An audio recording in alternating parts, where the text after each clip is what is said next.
What would you do if you were born into a world of inequality and injustice? 1918 saw the birth of a legend, Nelson Mandela, in Mvezo, South Africa. Born into the Thembu royal family, he was christened Rolihlahla, a name that prophetically meant troublemaker. His father, a counselor to the monarch, was a key figure in his early life and undoubtedly shaped his worldview. From a tender age, Mandela found himself navigating a path that was far from ordinary. Even in his early years, the seeds of a revolutionary were being sown. How does education shape our future? It's a question that Nelson Mandela grappled with from a young age. Born into the Thembu royal family, his educational journey began at a Methodist mission school. This was a time when African names were often replaced by English ones in these institutions, and our young hero was christened Nelson. From there, Mandela's thirst for knowledge led him to the University College of Fort Hare, a beacon of enlightenment for black Africans during the mid-20th century. But it wasn't just about textbooks and lectures for Mandela. His time at Fort Hare was marked by his growing awareness of the injustice surrounding him, culminating in his expulsion for participating in a student protest. But this setback did not deter him. Leaving his home province, he moved to Johannesburg, the vibrant heart of South Africa. Here, he continued his education, completing his Bachelor of Arts degree by correspondence. The bustling city life further opened Mandela's eyes to the stark racial inequalities that plagued his country, igniting a fire within him that would shape the rest of his life. In Mandela's case, education was more than just a means to acquire knowledge. It was a tool that helped him understand the world around him and the injustices that needed to be challenged. Education was not just about academics for Mandela. It was a path to awareness and resistance. What lengths would you go to for freedom? This was a question that Nelson Mandela faced head-on when he became actively involved with the African National Congress, or the ANC. His commitment to non-violent resistance was unwavering, a beacon of hope in the face of oppressive apartheid policies.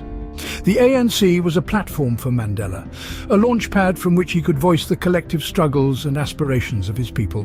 His belief in peaceful protest and negotiation was not born out of naivety, but rather from a profound understanding of the cost of conflict. Yet even the most patient man has his limits. The Sharpeville massacre in 1960 was a turning point.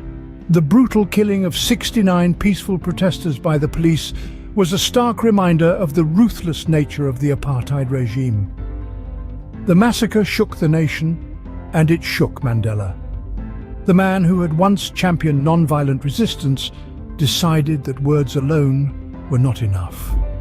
It was time to fight fire with fire. Mandela's decision to advocate for armed struggle was not taken lightly. It was a desperate measure for desperate times. He became the co-founder of Umkhonto weSizwe, the armed wing of the ANC. This marked a new chapter in his fight for freedom, a chapter that would lead to his arrest in 1962. During his trial in 1964, famously known as the Rivonia trial, Mandela's speech echoed through the courtroom. "I've cherished the ideal of a democratic and free society. It is an ideal for which I am prepared to die," he said. These words were not just a testament to his courage, but also a powerful indictment of the apartheid regime. Mandela was sentenced to life imprisonment, a sentence he accepted with the dignity of a man who knows the cost of freedom. For Mandela, freedom was not a gift, but a right to be fought for. His struggle and sacrifice have left an indelible mark on the pages of history, reminding us that the path to freedom is often paved with hardships, but it's a journey worth undertaking. Can prison bars extinguish the flame of freedom? For Nelson Mandela, the answer was a resounding no. For 27 long years, Mandela's body was confined, but his spirit roamed free, continuing to fight against the shackles of apartheid. His first destination was Robben Island, a brutal penitentiary off the coast of Cape Town, where he was subjected to grueling physical labor, inadequate food and inhumane living conditions. Yet it was here, in the face of adversity, that Mandela's resolve only grew stronger. His time in prison was not wasted. Mandela, ever the learner, embarked on a journey of self-education. He studied for a law degree, a testament to his unwavering dedication to justice and equality. His cell, small and bleak, became a classroom where he honed his knowledge and sharpened his intellect. As the years wore on, the cries for his release echoed louder and louder. The domestic dissent against apartheid was growing, and the international community was no longer able to ignore the injustice. The pressure built, and in 1990, it finally reached a breaking point. The world watched as Nelson Mandela, after nearly 3 decades of imprisonment, walked out a free man.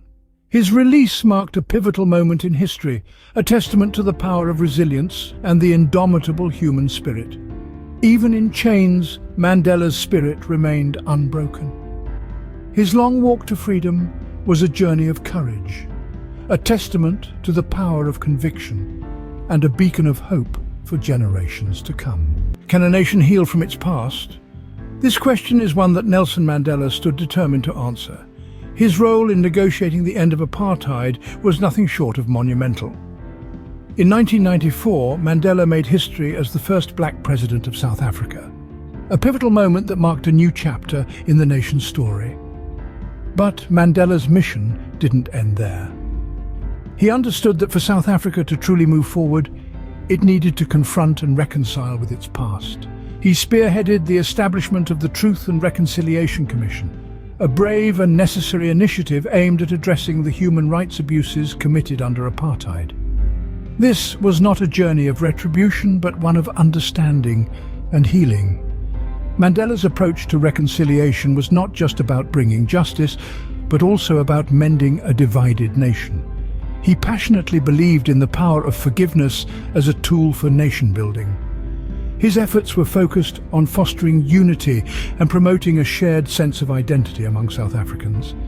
It was a hard road filled with challenges and setbacks, but Mandela remained steadfast.